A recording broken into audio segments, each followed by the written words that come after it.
Ray Brown's Talking Birds. Made possible by the generous support of the Birdwatchers General Store, Orleans, Cape Cod. Birdwatchersgeneralstore.com. And by Vortex Optics with the VIP warranty. Their unlimited lifetime promise to keep you and your optic covered. Learn more at vortexoptics.com. Good morning, afternoon, or evening. Welcome to our show number 1072, live on the 11th of January. A couple of California connections today, including a preview of a big birding festival in San Diego and an audio postcard from the Santa Cruz Mountains. Meanwhile, a little salute here to Birds, Georgia, independent Audubon chapter, celebrating their 100th year in 2026. Kicking off their centennial year is a habitat restoration effort called Soaring into Service. That's on MLK Jr. Day and weekend, January 17th through the 19th. If you're anywhere near Atlanta and would like to help out with one of the hands-on efforts in the Atlanta metro area, just visit birdsgeorgia.org and look for upcoming events. And we'll be talking to folks from Birds, Georgia soon to learn more about their big centennial year plans. Thanks to Dr. Wink Weinberg for making this Birds, Georgia connection for us. Meanwhile, back to the West Coast, from where Dave has sent us an audio postcard. Good morning, Dave. Good morning, Ray. Good morning, Talking Birds family. This is Dave Lund outside of Scotts Valley, California in the Santa Cruz Mountains. It's a very rainy day, and I'm bouncing around to all the drains and gutters to make sure rain's going where it's supposed to go. And I was surprised by a very busy bird day. There's so many I don't think I can get them all, but there's a flock of chestnut-backed chickadees bouncing around from tree to tree with at least one Townsend's warbler and a couple of ruby-crowned kinglets. I've watched some Oregon dark-eyed juncos use some puddles as bird baths. They're alive and thriving. A couple pairs of California towhees are scratching about, and a spotted towhee, a couple of black phoebes, and a Buick's wren. They're not squawking now, but there was a couple of acorn woodpeckers making a bunch of noise. About 30 California quails off to the side. Oh, that's an oak titmouse. And I've been watching a red-breasted sapsucker go between two willow trees. I just heard a red-shouldered hawk off in the distance, and I saw one a little bit earlier flying from tree to tree, and it looked very soggy and very sour. And I just saw a flock of band-tailed pigeons fly by. Yeah, we're having a great time. Happy birding. Thank you, Dave. Happy birding to you, which you're already experiencing there in the Santa Cruz Mountains. Got birds? We'd like to hear about them via audio postcard. To make one, just grab a smartphone or other digital recording device and describe what you're seeing and or hearing, and then send the resulting file to this email address. It's ray@talkingbirds.com. No G in talking, that's ray@talkingbirds.com.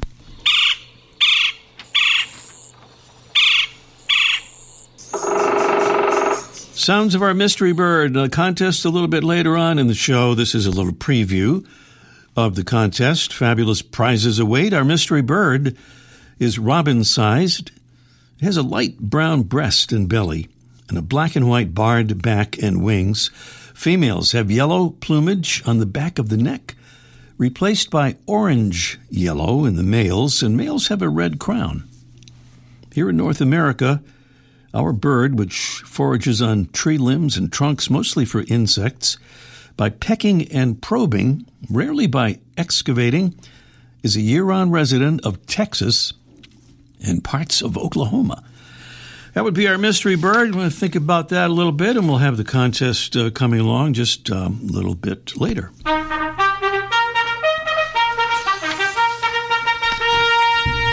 Once again, we're happy and grateful to be able to welcome another new Talking Birds ambassador to the ambassadors family here at Talking Birds. It's Scott D. from Narragansett, Rhode Island, on the shores of beautiful Narragansett Bay and the open Atlantic. Thank you, Scott, for becoming a Talking Birds ambassador.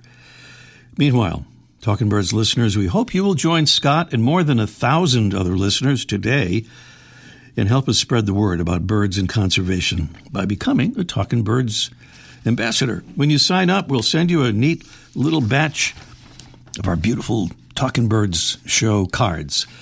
You can hand them out to your friends and neighbors, fellow birders, and would-be birders at your convenience. So to join the ambassadors family and help keep it growing, just visit talkingbirds.com and click on the Get Involved tab up there at the top of the homepage, talkingbirds.com. Still to come today, we'll get a preview of one of America's great birding festivals when we speak with Jen Hodge, coordinator of the 2026 San Diego Bird Festival, arriving in late February. Also today, Mike O'Connor will join us for Let's Ask Mike Live on a topic of interest to folks in many parts of the country, although probably not including San Diego: feeding birds during snowstorms. And up next, the bird that shocked Wilmington, Delaware, is today's featured feathered friend, presented by the bigger and better BWD magazine, with each large format issue packed with beautiful photographs, illustrations, and in-depth articles ranging from backyard birds to birding abroad. Experience birds up close with BWD at bwdmagazine.com. Today's featured feathered friend is a caracara species. They're members of the falcon family, Falconidae, grouped together with what are known as true falcons. Our bird is the yellow-headed caracara, one individual of which species recently caused a big stir. More on that in a moment. This roughly crow-sized raptor has a dark brown back and wings. Its underparts, neck and head, are a buffy yellow. The head features a thin dark eye stripe, reddish-brown eyes, and bare yellow skin around the eyes. Its legs are green. Unlike falcon relatives, caracaras often scavenge on the ground for carrion, reptiles, insects, fruit, and amphibians, instead of relying only on aerial pursuit of prey. And why did a yellow-headed caracara cause a big stir? Well, unlike its close relative, the crested caracara, which has established populations over much of the southern U.S., the yellow-headed's historical northern range limit is in the Central American country of Nicaragua, with its territory ranging south to Costa Rica and Panama, and all through South America and on several Caribbean islands. There's only a handful of records of the bird being sighted on the U.S. mainland, but in the past few years, the species seems to have gotten the urge to wander. The change was first noted when an immature yellow-headed was photographed near Miami in November of 2022. And then there were sightings in California and Texas, and several more in Florida. And now it has shocked observers with its presence in Wilmington, Delaware, where it was seen and photographed just this past November, then disappeared from the scene after a few days. Where will it go next? Who knows? But wherever it visits, it won't be hard to identify with its unusual color pattern, and with its loud vocalizations, it shouldn't be hard to hear. As for food, it has a survival advantage there. As Benjamin Hack put it in his recent Audubon magazine article, if it can fit in the bird's bill, it's probably dinner. The loudly vocalizing, range-expanding, eat anything and everything Milvago chimachima, the yellow-headed caracara. Welcome again to our show number 1072. I'd like to suggest that San Diego, California would be a pretty nice place to be in late February and early March. And if you're not already there, here's another reason to consider making it your destination around that time. I speak of the 2026 San Diego Bird Festival, February 25th through March 1st. Jen Hodge is the festival coordinator, and she's here with us to offer a festival preview. Good morning, Jen. Good morning, Ray. It's so nice to see you. Nice to see you here again this year. I wonder if you'd give us an overview of the festival, Jen, what folks can expect to find when they get there, if they haven't been there before, and maybe some of what's new for 2026. Okay. Well, we have a really big festival planned with over 180 different activities taking place over those 5 days, February 25th through March 1st. We have many field trips that are available. Some of them meet in the field, and some of them are you get on a bus at Marina Village Conference Center, and then we go all over the county and see the birds that are all there. It's the biggest checklist of birds in the United States, which is really cool. You can see more birds in San Diego than anywhere if you look. We also have classroom programs that are taking place at Marina Village, things like ID seminars and programs about different destinations where you can go birding or conservation information about how you can keep the world more beautiful for birds and safer for birds. Well, just in terms of those birding trips, a lot of different habitats there, right? That's correct. That's why San Diego is so diverse, is because we have so many different habitats within our county. We have the ocean, we have the coastal area, we have the chaparral, and oak woodlands, and going into mountains and even desert. And we have field trips that go to all of these places, including a Salton Sea trip. That would kind of explain why there are so many birds there to see in San Diego. You have a pretty impressive lineup of speakers, Jen, like the one and only Ken Kaufman. Yes. And some other great folks who've been on the show with us here, including Jason Hall and Dexter Patterson. And as you mentioned, all those many, many events, more than 50 expert leaders. And I think it says somewhere on your website that this could be a little overwhelming, except that you've made it easy to navigate with kind of a day planner. Yes, there's a day planner, so you can look at each day of the festival and what programs are available. And there are nice descriptions about everything. You can see the cost. And then you can go into the registration system and you can sign up for the things that you'd like to do. All right. So there's a festival admission fee, I think $37, and then some fee-based birding trips, but a lot of free events as well. Yes, there's a lot of free events. In fact, if you're crafty about it, you could find a way to attend the festival at no cost at all. Oh, really? Do you want to give a clue about how that works? If you attended only free events, you just have to be really choosy about what you pick. Crafty. All right. Okay. So once we're there, how about lodging options and also options for the inevitable non-birding partners and spouses? Yeah. We have an agreement with the Dana Resort, which is very close to Marina Village Conference Center. I understand that they are running out of space, so we are working with the Hyatt Regency, which is across the street, and getting a couple more rooms for our room block that should be available. And we'll have all information about lodging available on our website. So you can look at the FAQ pages and see what arrangements we have available for you. And there's lots of lodging in San Diego. So if these options don't work for you, there are lots of other ones that are available. All right. And for those non-birding partners and spouses, there's a lot to do in San Diego. Yeah, and we have a lot of art classes this year.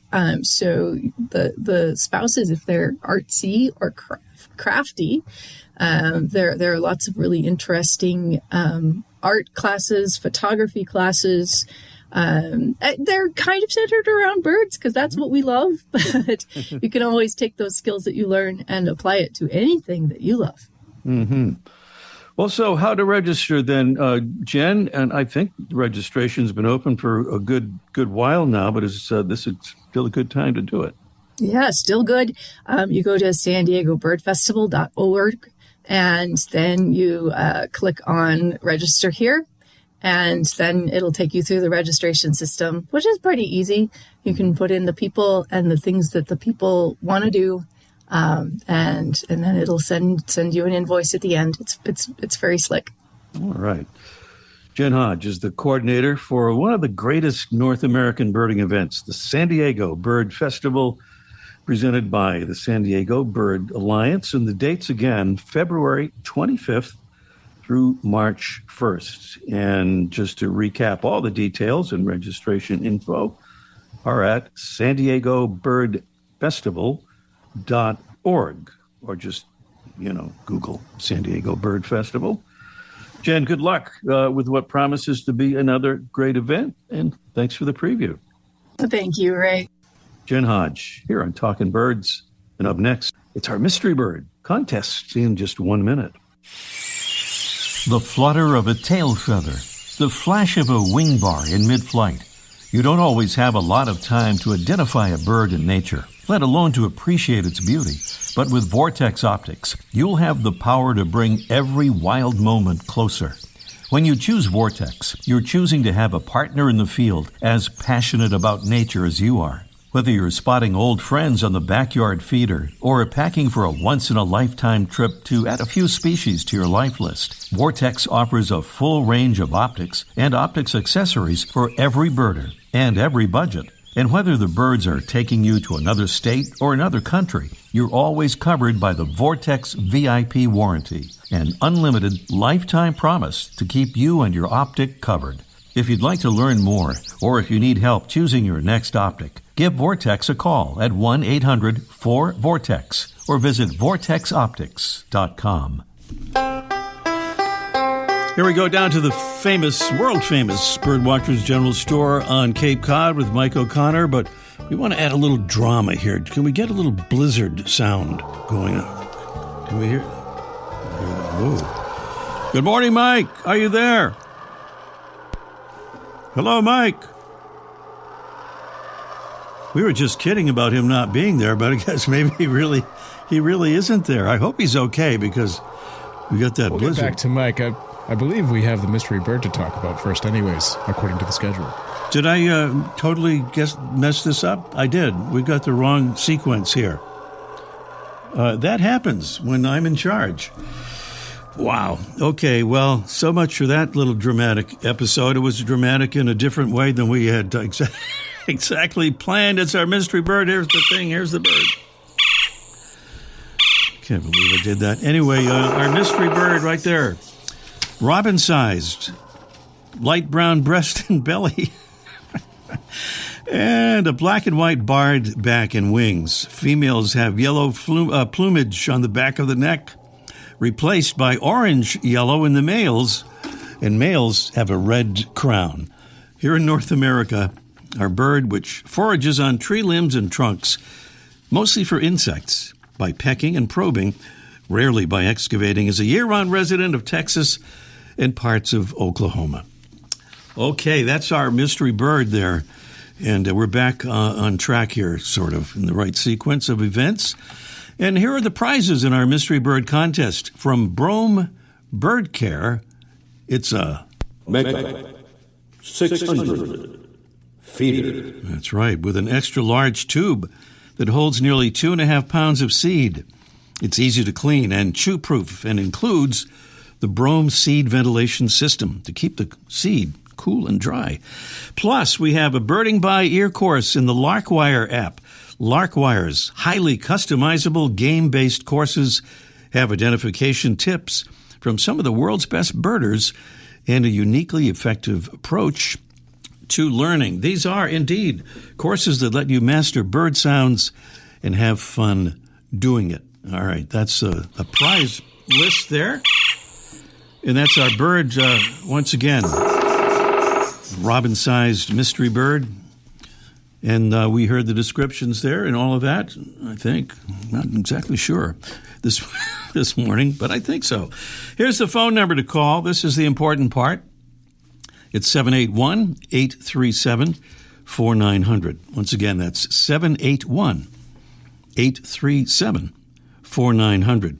The Brome Bird Care Mega 600 feeder and the Birding by Ear course from Larkwire. Beautiful prices this morning. And that number, once again, 781-837-4900. Up next, and we really mean it this time, let's ask Mike in just 1 minute. This place has a pulse. You hear it in the canopy, feel it in the ground. Life, fully illuminated, engulfs you. From the birds singing in the treetops above to the tiniest insects in the soil below. You take a deep, cleansing breath, filling your lungs with the essence of the forest. Now, imagine it's all gone. Healthy, life-giving forests reduced to nothing. No singing birds, no lush canopy, and water and food in short supply around the world. Time is running out to protect our forests, and without our love, they can and will disappear. It's our choice. Love it or lose it. Help protect our forests. Visit World Wildlife Fund at wwf.org/love. Yeah, we like this music so much, we just kind of wanted to hear it again. And this time we'll actually connect with Mike, I think. I'm pretty sure about that. Let's see. Good morning, Mike. Is this the first show? Is this your first show? What's going on here? Well, I was checking the record. We haven't had a blooper show in a couple of weeks, so we thought we should have one today. It's about time. First of the year. Yeah, I like that. Yeah.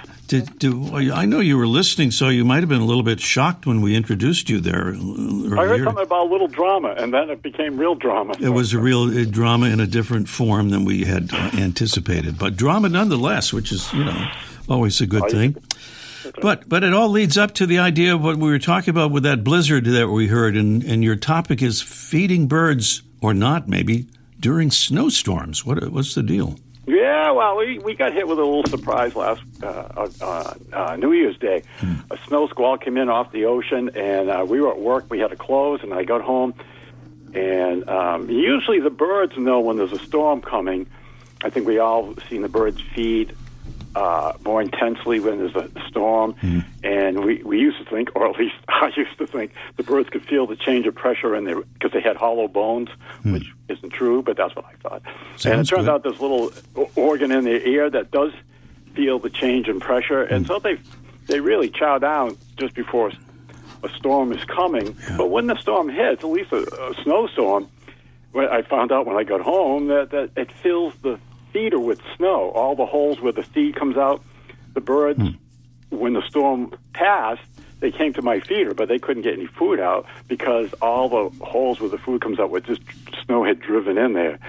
And I have one of the Brome feeders that you talk about, and those are, most of them, the Squirrel Buster series, is a weight activated, so when something heavy gets on, it shuts down. But with the heavy snow, those shut down too, so the birds couldn't get any food. So I was running around cleaning off my feeders and starting all over again. So my suggestion is, if you live in an area that gets storms, just fill your feeders before a storm comes so the birds can eat, and then maybe take your feeders in during the height of the storm so they don't get covered with snow, or have a second feeder ready to put out as soon as the storm passes, and then you can take the other feeder in and clean it up, and have a feeder out there ready to go. Take a break from your inside, out of the, sitting by the fire, drinking hot chocolate, listen to archive, talking birds, whatever you're doing, but take a break and go out there. You can either activate new feeders, or at best just go under like a picnic table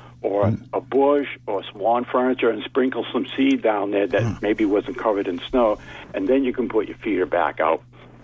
When you clean it up a little bit, that's kind of or if you don't even have feeders at all, you're not regular feeder, but there's been a storm, you could run out and put some bird seed under a place that hasn't been drifted with snow. Yeah. And also, keep your water available, especially when it's cold, because I keep my bird bath going year round. And tell Jen out there in San Diego that she sent me a Western tanager that's been coming to my bird bath regularly. So Very here on the excited. East Coast, we've had visits from that too. Yeah. So that's my thought. So if you get a storm coming, the birds need the food, but sometimes your feeders are inaccessible. So have them ready to go. Either put out a second one or put some food on the ground, and then have your feeders cleaned up and put them back out after the storm. So that's the drama from Cape Cod. Yeah, that is some drama. Maybe we should also mention just the idea that when there is snow cover, that's a tough time for birds to get natural food in many cases, right? It's all covered up, right. So, there's a lot of people debate, should you feed birds, blah, blah, blah. Yeah. But it's no doubt that when things are tough after a storm, there's a period where they can't find food, especially in the winter when the days are shorter, there's less foraging time. So you put out a little food, and if you want to do it year-round, that's fine. But if you just want to do it for after a storm, the birds would appreciate that, too. I thought we were going to hear the blizzard again, but I don't hear it going there, so we'll just have the music instead. That's enough drama anyway for one morning. All right, Mike, thanks for all that info, and we'll talk to you next week. Okay. Mike O'Connor, the famous Birdwatchers General Store. That's in Orleans, a town on beautiful Cape Cod, and this is our mystery bird again over here. Number is 781-837-4900. That's the number, right. So we're going to the phone is what we're doing here now. You might think we're really confused here, but it only sounds that way. Barbara is on the phone from right down the street in our town here of Marshfield. Good morning, Barbara. Good morning, Ray. Good morning. Good morning. You sound very chipper this morning. I get up early. All right, good for you. And you have an answer for our mystery bird, maybe? I do. A guess or the real correct answer? We'll see. What do you think it is? A golden-fronted woodpecker. You sound that with also very chippy and very confident. You must be right. Nice job, Jim. Nice job on that, Barbara. Absolutely right. And you win those beautiful prizes. And what I'm hesitating about here is that I have a bonus question that we have time for, if you wanted to give that a try. Sure. Yeah. So let's see. What is that bonus question? I hope we haven't done this one before. I'm pretty sure we haven't. A recent mystery bird, the western grebe, along with other grebe species, does something that may help prevent injuries to its stomach from the sharp bones of the fish it consumes. Now, what is that thing that it does? A, it produces a powerful stomach acid that dissolves the bones. B, it swallows some of its own feathers to line the stomach to protect it from those sharp bones. Or C, it fillets the fish before swallowing. Those are the options. A. You're going to say A, it produces a powerful stomach acid that dissolves the bones, which sounds like a totally logical explanation. But they tell us that grebes actually do swallow their own feathers as they preen, and the feathers wind up lining the stomach, protecting the stomach from those bones. At least that's kind of the theory, the bones and other indigestible material. But in any case, Barbara, you got the right answer on our mystery bird, the golden-fronted woodpecker. Thank you. So you're very welcome, and thanks for calling in. Bye-bye. Bye-bye. Barbara there with the correct ID on our bird, the golden-fronted woodpecker, which they tell us consumes about as much fruit and nuts as it does insects. Kind of interesting. In any case, that is it for our show this morning. Next week, we'll pay a visit to the Talking Birds Science Corner. And speaking of woodpeckers, we'll learn how woodpeckers can summon the strength to bore through solid wood with forces many times their weight. Thanks for listening, and we'll see you next week. The bird show. I like that. I love it.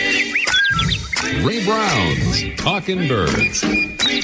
Made possible by the generous support of the Birdwatchers General Store, Orleans, Cape Cod. Birdwatchersgeneralstore.com. And by Vortex Optics with the VIP warranty. Their unlimited lifetime promise to keep you and your optic covered. Learn more at vortexoptics.com.